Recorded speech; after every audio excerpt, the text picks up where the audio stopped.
I interviewed Anthony Doerr, the writer. He wrote All the Light We Cannot See, and he told me one time that writer's block is a failure of courage. That's what he called it. He said it doesn't exist. Like just get the damn stuff out. Like you're not that important. Just write the stuff. Yeah. So yeah, how do you feel about writer's block? Is that a thing, and or maybe a rut, or what do you do if you find that you're in a rut? What are some of the ways that you get out of it?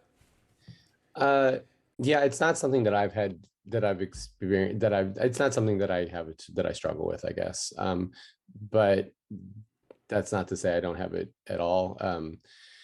I just, there's just some days that are just not right, that just aren't, and sometimes it can be, like for songwriting, for music,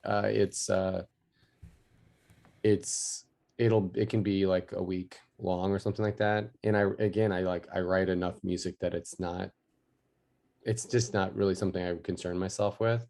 Yeah. uh so I'll if I'm in a time period, if I'm in a season where I'm working on a lot of music, I'll pick up the guitar that morning anyway, and I'll play it, and I'll kind of have a sense that nothing's going to happen. And so if I'm smart, I'll let myself off the hook in about after about half an hour, and just be like, just go do something else. Like, do anything else. You can have the day off. Uh, and I don't. It's and I just don't ever think of it as writer's block. I just think of it as a total, like, almost like physiological lack of creativity. Just Mm. a total disinterest. And so, like, how do you fabricate interest when it's just you're Yeah. just, and it doesn't mean that because sometimes I can have, on a day like that, I can still play guitar for a couple hours because I like music and I can just mess around. Uh, but I also, with that thought in the back of my mind of like, if you don't want to do this, you don't have to. Like, you can just do Yeah. whatever you want.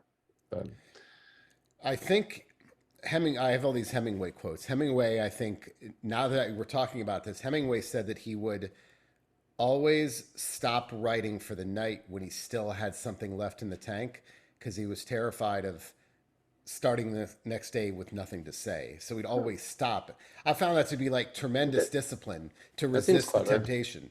Yeah. And that's the way he did that. Of course, there were other issues as well, but write drunk, edit sober. That was one of his things. He has all those, he has all those famous lines. But Yeah. yeah, but that idea of don't empty the tank. Always stop when there's a little bit something left to say. One of my favorite books of his, and just favorite book in general, is A Movable Feast. Yeah. And I've read that a few times because I just find it, which I think is like it's actually an entertaining book. I don't know, maybe just as maybe people such as ourselves who kind of like fantasize about writing, like Yeah.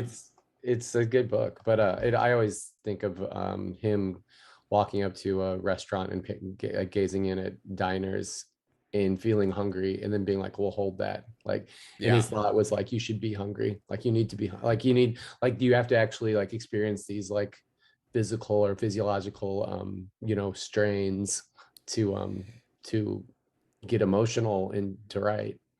Do you have a writing ritual?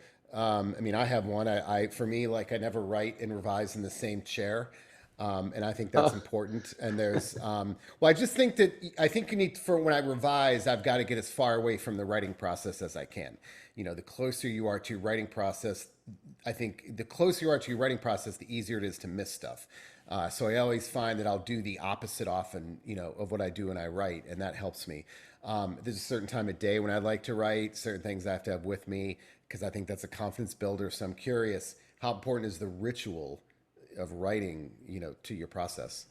no, I guess I don't have anything. I mean, there's a few things that pop into mind, but maybe not as idiosyncratic as those. But Right. but I do, when I'm songwriting, I like to put on a like a B movie, or maybe an action movie or a horror movie, just something that's like visually uh, just kind of piques my interest without engaging too much. That way I can kind of just, it's just a little like some like fun treat I can get visually while I'm working on And that's not orally working. distracting. Like, that's not Not distracting to not for you, not when I'm really. not not when I'm playing with music. like it's actually great. I think I think Really? it's, but I can't have I can't have anything like that on. I can't have anything visual or narrative going on when I'm actually writing with words. Yeah. Um, but I do love to listen to when I'm working on scripts. I listen to records all day. Uh, Really? So listening to script or writing scripts, you actually listen to music. mhm. Wow. Yeah. See, I can't. I have to have total silence. It's just it's anything like that is distracting. You don't find that distracting. That's so interesting. No, unfortunately I don't engage with the music terribly much, but it's like it's like I'm able to like almost just like I'm able to like bob in and out of the songs, Yeah. and kind of catch little bits here and there. But I also like to like there's a tone I like to set, I mean like so I'll like listen to types of music if I feel like it's reflects the story, or if there's like a certain tone, if I'm writing like something that's like a horror or thriller, I like to kind of keep the music darker and heavier. How about time of day? Does that matter to you? I just love the morning. I'm just a Yeah. big believer in like that you actually rested your brain for 8 hours, hopefully, if Right. that's what you got, and you're fresh. I mean, I wake up with tons of ideas, and I can feel everything in me being feeling exhausted by by 10 p.m. at least, easily, but if Yeah. not earlier than that. Was there a time in your life, when we were younger, that you would write it like? Because I've used some recently, and this guy's in his 40s, and he has kids, so he likes to write from 11 p.m. to like 5 a.m. And I Mm. just don't know how that's even possible, even family or no family. But were you ever the kind of person that could write through the night? No, it's just never me. In Yeah, my, I have friends who I think still do that, and we're all just, it's like, I'm a morning person, I'm a night person. It's just like yeah, people are different. Night owls, I just don't get it.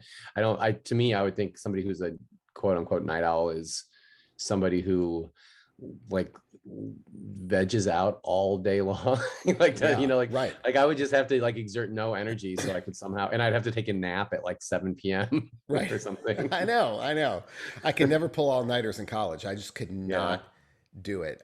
There was a point in my brain just, it couldn't function. Um, can you, well, wait, I was going to say, when you say morning now, define morning, because for some songwriters, that's like, 11 a.m. But when you say morning, what do you mean? Back to, well, it's as I've gotten older, it's gotten earlier and Right. earlier. So by mornings, it used to be like noon, like Right. just like Right. woke up and like I'm like not drunk anymore, and now I can like work on stuff.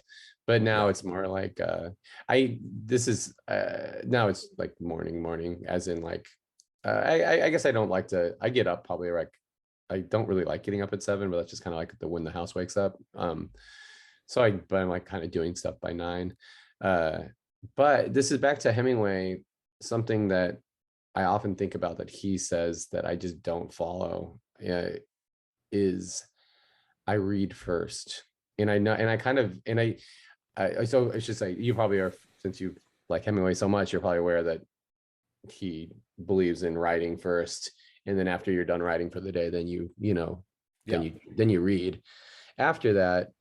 And I just love, I guess it's a little bit of that guilty pleasure that I love reading. And I I feel that if I don't get to it kind of first thing when I'm just kind of slowly getting up in the morning, that the day progresses in a way that I won't sit down. It's Yeah. hard for me to sit down with a book at 4 p.m. because I'm like, there's just other stuff to do now. Yeah. But I do think that there is some of that like precious, like early morning, like, like all these synapses are firing and stuff that maybe I'm kind of burning through a little bit by reading for, a couple hours first. But I sometimes, some mornings, if I can wake up and I can be like, no, man, I'm just want to jump into something, and I will. I Yeah. won't discourage. I won't be like, no, you have to read, because I do also, as I think is important, I do read like militantly. Like I do think it's like that's an important part of your schedule. Yeah, let's talk about that now then, because I do find that songwriters, for the most part, are voracious readers. Um, but so is that something you do? This is going to be a big question, but is it something you do every day? Like make time to say if you can do it every day. Who do you like to read? Do you have genres that you like to, I mean, genres you like to read?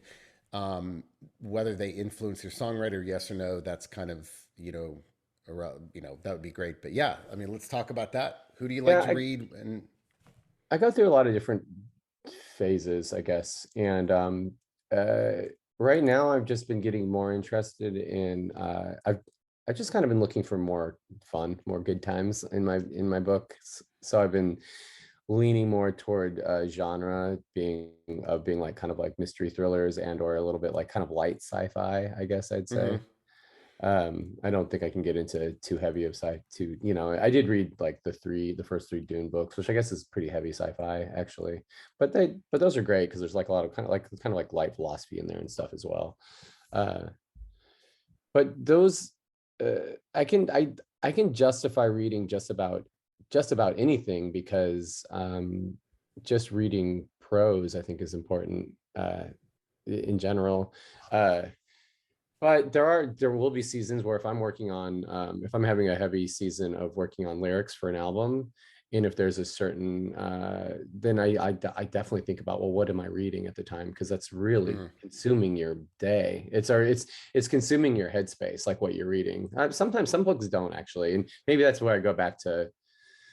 Like I started reading like Patricia Highsmith. I think she's pretty cool, and that's kind of so like these early, mid-century of last century, like the thrillers, mysteries, and it's fun and actually doesn't really stay with me. So it's a little bit more, like that's a little bit Right. more of just like the joy of reading. But again, I believe that I'm still learning from how she how she puts a story together, and that's like there's always something I hope there's always something you're picking up. Yeah. Uh, but yeah, if I'm working on an album, then I might want to keep my reading focused a little bit more on like what's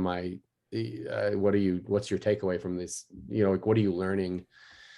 What would that be? I don't know. Like maybe just kind of tackling stuff that's a little bit heavier. I'm kind of blanking at the moment, but uh, maybe I'd go back to something that somebody like reading somebody like old Hemingway novels, maybe depending on what I'm writing about. Like Richard Yates, I think is a cool writer as far as like domesticity is concerned Yeah. in relationships.